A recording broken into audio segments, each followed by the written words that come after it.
Alright, let's talk about horizontally launched projectile motion.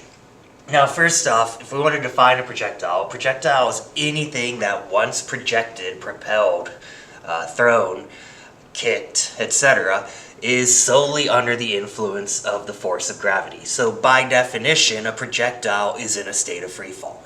So it doesn't matter whether you're talking about dropping a ball off the cliff, or tossing a ball straight up in the air, or tossing a ball at an angle. Right? All of those are projectiles. They're all under the sole influence of the gravitational force. And their acceleration, right, is an acceleration that is caused by the force of gravity. So, in order to understand how to look at projectiles, we first want to look at the most basic type, which is your horizontally launched projectile. So, let's pretend for a minute that we had ourselves a magic switch that could turn on and off the gravitational force, right? If we were to have this cannon up on a cliff that is going to fire a horizontal projectile, right? A projectile traveling solely in the horizontal dimension, right? And you turn gravity off, well, what would happen? Once it's projected, right, it would follow its inertial path. Now, notice, if each one of these images represents, a second passing, what's true about the distance covered in each time interval? Well, the distances covered are the same, right? Which means that in the absence of gravity, this cannon travels at a constant speed in a straight line, right? So it's got a constant velocity, right? And this thing would never come down. It would continue in this direction at a constant speed forever because there is no horizontal force acting on it. Right, again, we're considering air resistance negligible. Now, what happens if we turn gravity back on? Right, notice this horizontally launched projectile will eventually come crashing to the ground. Well, why? Because there is the force of gravity acting on it.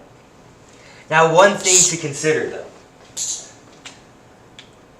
Notice, if we look at the horizontal position of the cannonball at those same times.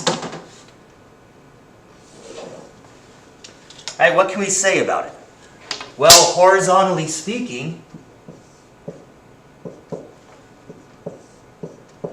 there is no difference in the motion whether gravity is turned on or off.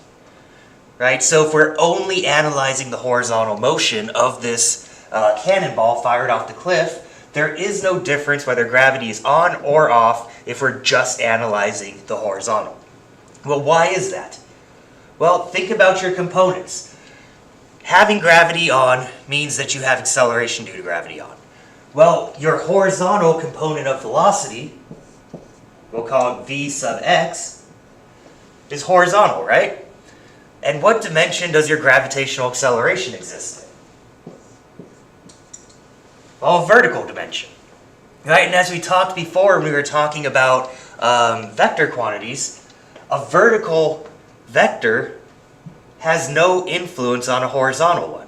They don't coexist at all in any dimension, and so your vertical acceleration does not affect your horizontal velocity, right? So horizontally speaking, this cannonball continues at a constant velocity, at a constant speed. Now, what happens vertically? Let's go ahead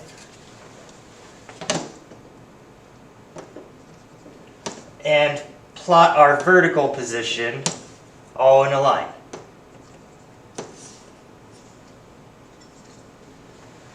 This motion diagram should look really familiar to you. What's happening in the vertical? Well, you've got an object that is solely under the influence of gravity, so it's in free fall. So horizontally speaking, you've got an object traveling at a constant horizontal speed, whereas vertically speaking, you've got an object that's in free fall. Right? And you've got to analyze the two dimensions separately. Now, one interesting experiment we always do is you consider, is there a difference between, say, dropping a bullet and firing a bullet horizontally? Which one will hit the ground first? Well, and the answer is they hit at the same time, right? Because again, it doesn't matter if it was fired horizontally or just dropped. Vertically speaking, what's the initial velocity in the vertical dimension for both objects? Well, the vertical initial velocity for both objects is 0. Do they fall the same distance? Yes. Do they have the same vertical rate of acceleration? Yes, 9.8 meters per second squared. So in the vertical, there is no difference between dropping it and firing it horizontally. They'll both hit the ground at the same time. Now I'll also include a link to the Mythbusters doing it. It's a pretty cool experiment. But we can also do it here with this thing. Now, hopefully you can see that okay. What this guy's going to do, whoops, I'm going to cock it. Now I'm going to put one ball over here. And I'm going to put the other ball right here. Now when I flip this, right, the spring is going to expand. This one will be fired off horizontally and this one will be dropped.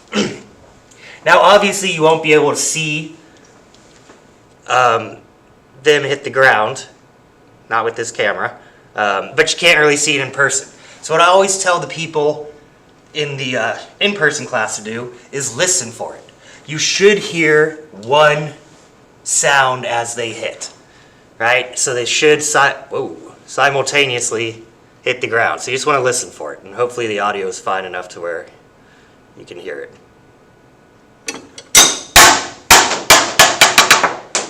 Right, so that first clank, before you heard the other one bouncing on the table, right, was both of them hitting the ground simultaneously. Right, because again, they both start with a vertical velocity of 0, they both fall the same distance, and they both have the same acceleration. So let's take a look at what this might look like.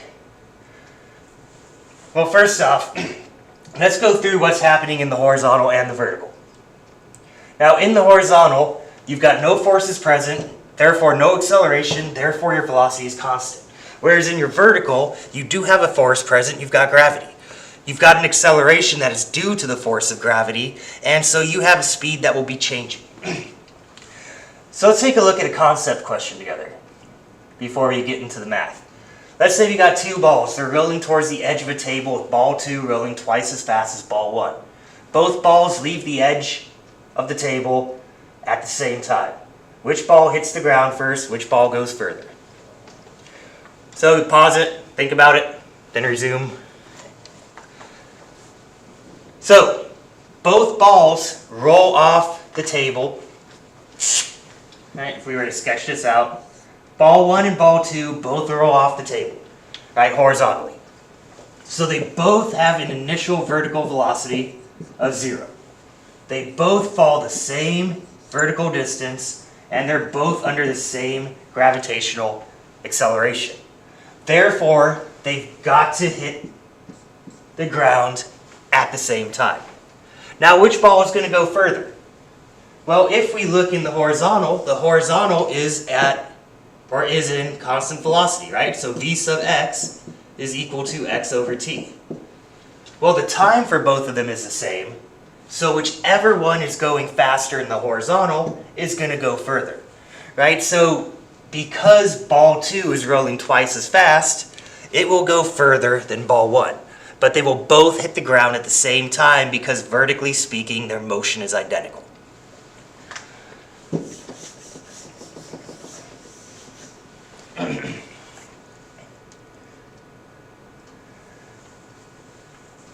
Alright, so let's say in this example, we've got a 100-gram ball that rolls off a table and lands 2 meters away from the base of the table. A 200-gram ball rolls off the same table with the same speed. How far does it land from the base of the table? So again, pause it, think about it, then come back when you got an answer. Now think back to when we were discussing free fall, right? Because both of these balls, vertically speaking, are in free fall. Did mass ever make a difference? No, right? The gravitational acceleration is independent of the mass. So the 100-gram ball, if it goes 2 meters, so will the 200-gram ball, right? Because again, mass does not matter here, right? Mass is none of our formulas so far, right? The only thing that matters is that gravitational acceleration, and that gravitational acceleration is identical for both objects.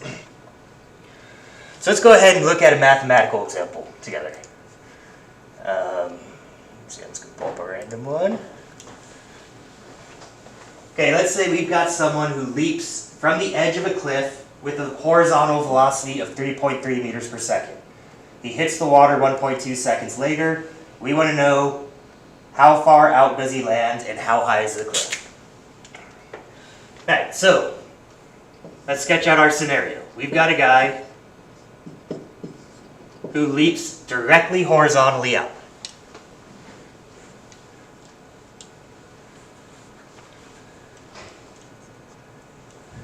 He has an initial velocity in the horizontal of 3.3 meters per second.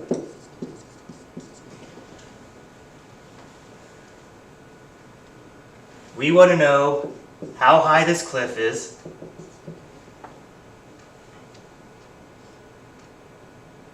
and how far out he lands. So notice we've got two different distances now. We've got a vertical distance and we've got a horizontal distance. And the time it takes for him to hit the water is 1.2 seconds. Now before we jump into solving this, it would help to look at our equations. Now in the horizontal, you have no acceleration.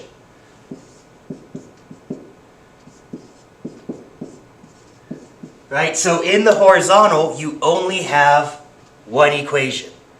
That your velocity is constant and your change in position over your change in time equals that constant velocity. Now in the vertical, we can go through our three kinematic equations and just adapt them for the vertical. So your final vertical velocity is equal to initial plus acceleration due to gravity times time. Your final vertical velocity squared is equal to your initial vertical squared plus 2 times acceleration due to gravity times your vertical displacement. And lastly, your vertical displacement is equal to your initial vertical velocity times time plus 1/2 of g times time squared. Alright, so we're working with all equations that are familiar to us. We're just tacking on subscripts here to differentiate between the horizontal dimension and the vertical dimension because, again, they do not coexist at all. So we have to treat them separately. Now, this is a vertical launch, right? Or sorry, a horizontal launch, right? If you have something that is launched perfectly horizontally, we know that our initial vertical velocity is 0 because there is no vertical component to a horizontal velocity vector. So now we've just got to piece through these equations and find out what we're missing. So, if we want to find x, that distance that he lands away from the cliff, we're also going to call this the range a lot in problems, right? Like when you talk about the range of a rifle, you're talking about how far that rifle will shoot. So, we know that our horizontal has constant velocity, and that constant velocity is 3.3 meters per second. We want how far out he goes in 1.2 seconds. Right, so 1.2 times 3.3